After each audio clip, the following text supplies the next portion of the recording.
Welcome back to the channel, everybody. I am just editing a video right now when I went down to Arizona to go fishing. I spoke at a couple fly fishing clubs down there. One was the Arizona Fly Casters, and the other one was the Desert Fly Casters. And while I was there, I met up with the owner of the Pheasant Tail in Chandler, Arizona. His name is Chris Bear, goes by Bear Trap. Really nice guy, really cool guy. And he was able to hook me up with one of his guides on his guide's day off, and we were able to go fish the canals. The guide was awesome. His name is Ryan Weddle. He is one quarter of the band Catastro, which is kind of like an alt rock reggae style band. So if you're into that kind of music, go check out Catastro. He also does a podcast talking about music and other stuff with one of the other band members. So he's a cool guy. Great guide, fun guy to hang out with. If I was going to be stuck on the canal with anybody, he was awesome. So had a good time with him. So went down and fished some canals down there in Arizona. I would love to tell you where. I think it was in the Phoenix area, but it's a big city and there's a lot of canals and they're all very similar. So if you do try it out on your own, either hire Ryan to be your guide down there or head into the Pheasant Tail and they'll put you on the right spot. But Ryan was kind enough to come out with me on his day off to come fishing with me, and we had a great time. We fished for probably 3 hours, maybe a little bit longer. It was hot, and as an Oregon boy, 90 degrees in November is really warm. By the end of it, I was dying. Did not bring enough water, but that is my fault, not Ryan's or anyone else's. We fish for grass carp. That's the main quarry down there in the canals. They have tilapia, they have common carp, they have meers, they have largemouth, and they have other fish in the canals. But the main thing you're going for on the fly is a grass carp. Grass carp are kind of a hard thing to catch on the fly, and as you'll see, I don't catch a single fish this entire time we're out there. I get a lot of shots. You're going to see me take a lot of shots on grass carp, but I'm not going to catch anything, which is a bummer. But it does light the fire in you. It does make you want to catch a carp pretty badly. So I would highly recommend you go and try it out. And plus, you get to hang out down there and catch fish in an urban environment. So if you have to go down to Phoenix for business or pleasure or any other reason, or even if you live in the Phoenix metropolitan area, check out the guys at the Pheasant Tail, hook up with a guide down there, and they should be able to get you on some fish. I showed up at a weird time on a random day when conditions weren't great. A rainstorm had just come through and raised the level of the canals. So, of course, I show up the day after a storm in a place that doesn't have rain. So, you win some, you lose some, but I had a great time. And stay tuned if you want to check out how that went. Thanks, and I'll see you in the next one. So where are those little, bait fish moving out? Is it like bluegill? So I think those are I think some or of shad? Maybe carp. Oh, really? Okay. Yeah, and then, but there are there's small largemouth in here. Okay. And so we'll probably there'll be stretches where we're walking a long ways and we're not seeing a fish, and there's a carp right there. So show me what you're saying. Yes, All right there. Is so that a grass carp? Yeah, that's a grass carp, and that's what we're mainly gonna be going for. So there's not commons, meers, koi? There's just some common in here. They're just really small and they're all eating on the bottom. So since we're not seeing them, it would be a lot of black. So if there wasn't rain recently, let's say it was 3 weeks ago before the rain came in, would this be a lot clearer? Yeah. It wouldn't be perfectly clear, but it would be clear enough that you could see. Yeah, you generally still can never see the bottom when it's full. But see, they just dropped, see the top line on there? They just dropped it over a foot in the last 2 days. Oh, interesting. And then also with the storm, so I feel like it's just create a lot of sediment and probably mess with the pressure in there where the fish are kind of what's going on. I'm still catching them every day, but it's it's kind of weird. No. Try throwing just right in front of his mouth. Give me a. Really is he seems very happy right now because he doesn't see us, I guess. He'll run immediately. So okay, let me see. I don't see him right now. But if we just hang tight for a sec, is this a lot of what it is? Is just you see one and then you see one, you get one shot and then they kind of disappear. But so that was something that just popped on. As a bass, I believe. Oh really? Okay. So with the water and how it's been recently, Yeah. we're gonna either see them or we're gonna see like a little hint of a shadow. It's like really I saw that. I saw the shadow earlier. And if they're really big, then we'll see it'll show up as like a lighter patch in there. Okay. There's I saw a bigger one. Bigger ones that have been coming by. What? There's one in here that's like around 20 pounds. I catch like twice a year. So. So funny. Yeah. Do you name them?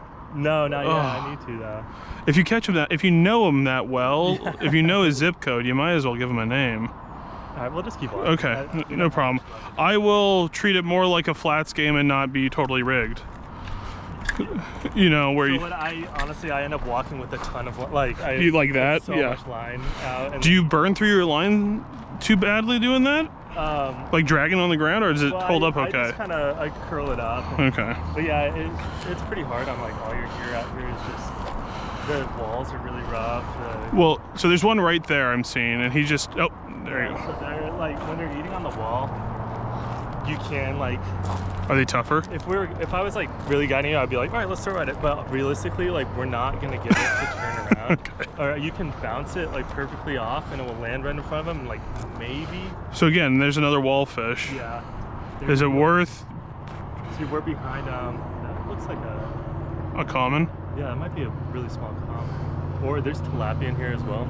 That is a fish I would like to catch, not for any reason besides the fact that it's a fish I cannot catch in Oregon. Yeah. I can find carp, I can find bass, but tilapia just do not exist in Oregon. Yeah, so for right now, we'll skip past like these ones until if we see one kind of near the middle. Okay, so we're looking for. Look at everything as kind of like quarters. So it's like in the first quarter, and then the halfway line. If I'm like, hey, all the way out there, but at the halfway line, just like follow that imaginary line, and that's what I'm talking about. But okay, a lot of the time they're sitting right where that reflection line of where the wall is, right in there. Gotcha. So it's like that last quarter. It's okay. It's the far. Yeah. Okay. Last. Okay. No, that's cool. So that guy right there. Good one. Yeah. So is it sand here? Yeah, I would throw. So since he's not moving, you have a little bit more weight. Should I throw past him? No, you want to throw right in front of him, about like between 1 to 2 feet. 1 to 2 feet. Okay. Well, let me see if I can actually do that. I need some line out. There's another one behind. Yeah, go for that one though. Go for the one that's moved that we saw. Yeah, that big one right there. Oh God! I'll put it right next to him. Alright, so we lost him, but just. I know. We'll let that sit for a second, because what I've been getting a lot is this. We think we lose them, and suddenly they come back, and you see the line just kind of takes a turn to the right, or the line starts going off. Okay. So there's that guy cruising left to right. Yeah. Is that a happier fish generally? So it just depends on like they kind of always just go back and forth. Yeah, he's eating. So. You know, same thing. We're just gonna land it. Oh, that was great. All right, let's see. So let's start stripping that in just a tiny bit. We need that mop to get a little wetter. There we go. That's it. And then we're just watching the tip of the fly line to see if it does anything abnormal. I think that one we can just kind of, we'll just do short strips and, or kind of like a little, like this, like a staccato? Yeah, kind of. Okay. Really so well. Another one right there, just again. Yeah, let me see where he's sitting now. All right, so he's facing away from us. Let's so maybe come out a little bit. Should I aim? How? Oh, it's too short. Just barely though. And sometimes that's enough to like. Too far. Just do a slow. Yeah. He's gone. Golly, man. That's it. I mean, this is how my the day I was just out with 6 hours. We caught one in the first like hour, and then the last 5 hours were this. Here, I'll just go home because I know I'm not gonna. There he is.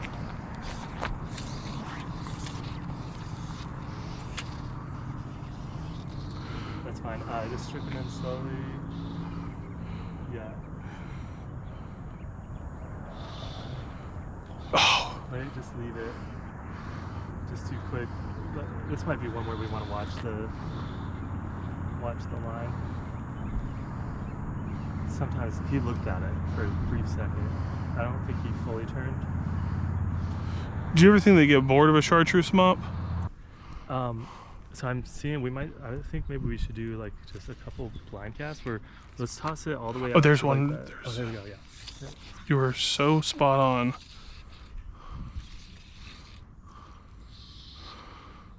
Too far.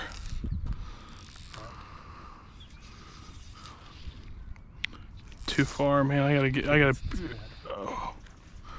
So I don't even think that was us. That could have been a bird. Honestly, it's like if a shadow of any kind comes around, They're very scared of everything. Is it just because of the pressure they receive? No, I don't know what it is. It's like they get a lot up front, but I'm like one of the people that fly fish like this shredder can be affected by that. Where'd he go? Oh, there he is. He's moving. Yeah.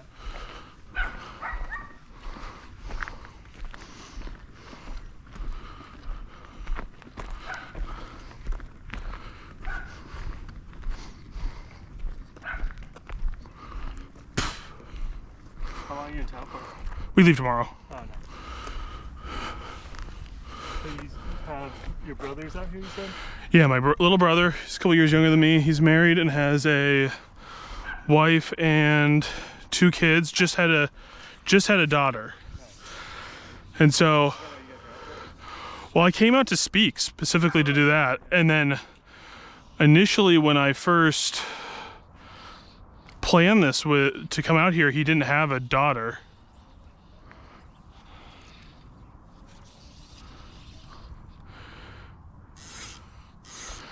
He just had his son, and then probably,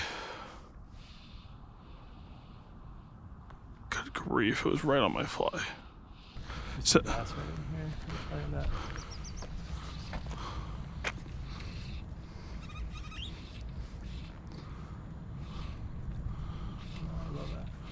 oh, there was one that came out of the grates. Yeah.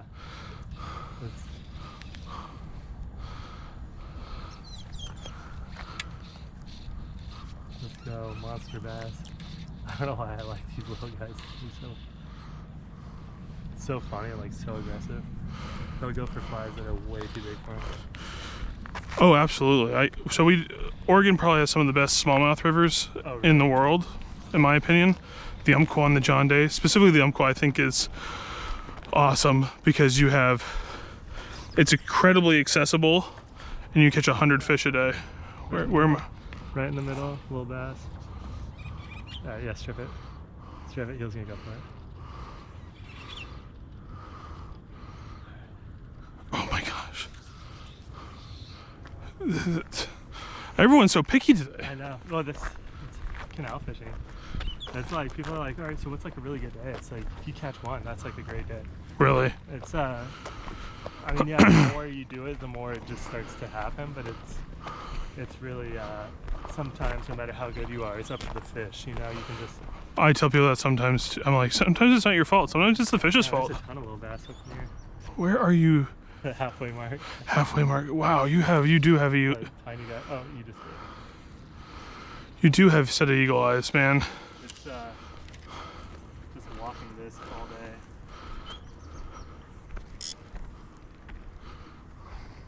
It helps I ruined my ears with loudspeakers and stuff. So your eyesight's been heightened.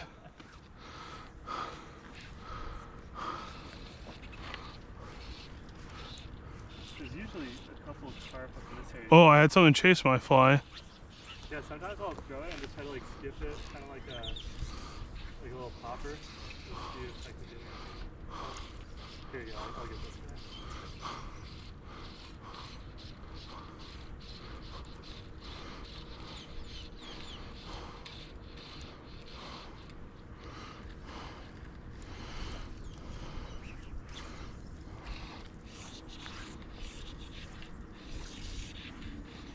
There's gonna be a ton of bass. This little ledge up here. So that nervous water right there, that's obviously a fish. That's a bunch of bass belly. I got like a 15-pound flathead right out of the Really? yeah.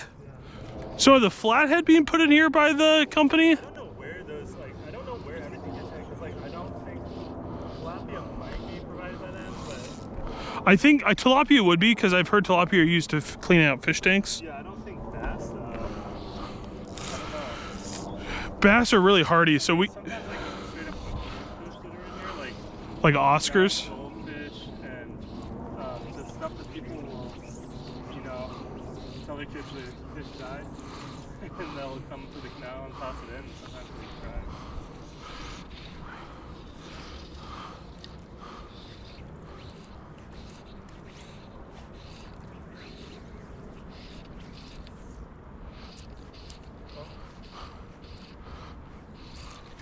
Oh, I missed one.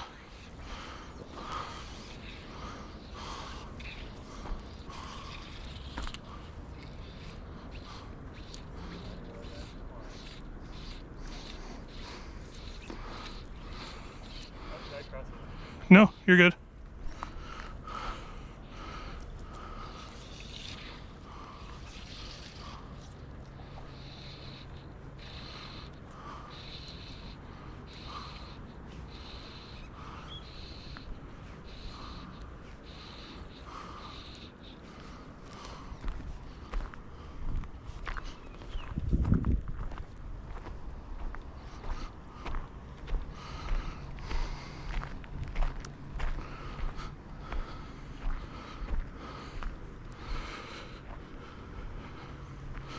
So do we just turn around, or do we cross to the other side? No, we'll turn around here. Sometimes... Our native fish, besides rainbow trout or steelhead, Yeah. is the coastal cutthroat. Oh, nice. So Do you it's guys get dollies out there? Or? no, we have bull trout. Oh, really? So, but you can't fish for them? Oh yeah, you can. Oh, you can? We have one river, the Metolius. It's a spring river, spring creek, and you're allowed to target bull trout in there. Catch and release only. You can't really take them out of the water, but you can target them. It's really cool. You can actually go to the headwaters. Like little bass guys. You can actually go to the headwaters and watch it bubble out of the side of the hill. Oh, really? Yeah, it's all spring fed. It's full of rainbows, browns. Oh, there it is. The only fish we've caught today. Monsters. But it's funny. Yeah, rainbows, browns, bull trout, and whitefish. I really want to go get some, get a bowl. That's the place to do it if you're going to do it anywhere. And they also have a kokanee run. So do you know what a kokanee is? Yeah. So they have a kokanee run that runs from the lake, Lake Billy Chinook, up the Metolius, and there are some resident bull trout and there's migratory bull trout in the river. And so then the migratory trout that live in the lake will follow the kokanee up and eat them as they do their spawning deal. Wow. That's a carp, probably? Yeah, I think. Yeah, I'm kind of buff. Those bass right there? Yeah, I love that. They're just sitting on that shade line. Just throw it and strip it in right away. Everything in here is honestly... They're on full... like, yeah, no kidding, man. They are full scared. Like, so we should just be looking for another... Yeah, we'll... There's one. What kind of line is this? SA Titan Taper long.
Great question. So that's a swivel, but it's called an invisiswivel. It's made of fluorocarbon. What? The thing is it doesn't corrode and it doesn't kink. It doesn't have any issues. It's non-metallic. Nope. And it doesn't really sink and it doesn't really float. That is the... It is. It's... Your 6 is very light. You have a... TNT makes a good rod. Yeah, I like those. Yeah, this one's...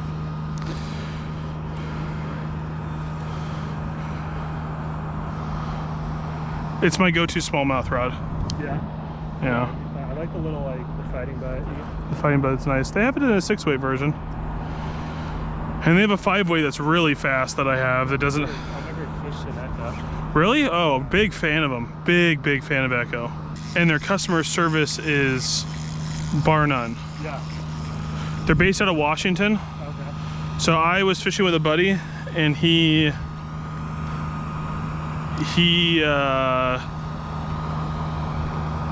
broke the tip of his rod while we were out fishing. And that was on a Saturday. Sunday he ordered it, and Monday when he got home from work he had a new tip.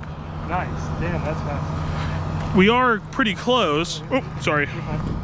We are pretty close to their headquarters, but I mean, it would be 48 hours you'd have a new tip down here.